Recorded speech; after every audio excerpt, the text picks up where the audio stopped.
Assalamualaikum para sobat mania. Selamat datang kembali para penggemar artis jalanan.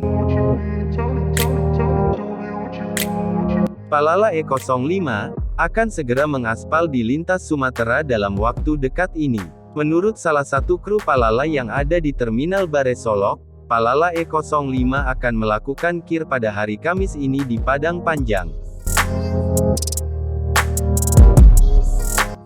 Setelah itu akan langsung menuju ke Terminal Bare Solok dan, bisa jadi dalam waktu dekat atau minggu depan sudah bisa beroperasi untuk membawa penumpang yang akan mudik nantinya.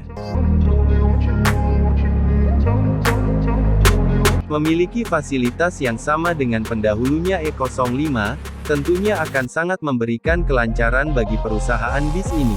Bagaimana tidak, lonjakan penumpang tentu akan terjadi pada musim mudik Lebaran. Di loket penjualan tiket Palala, kabarnya tiket untuk keberangkatan menjelang Lebaran sudah banyak dipesan para penumpang. Bahkan dilansir dari akun fans Facebook Palala, untuk jadwal tertentu sudah habis terjual. Semoga beroperasinya E05 nantinya, memberi kelancaran dan menambah berkah bagi bis ini. Dan bisa membantu para perantau untuk pulang ke kampung ranah Minang tercinta. Terima kasih sudah menonton video ini, semoga bermanfaat. Wassalam.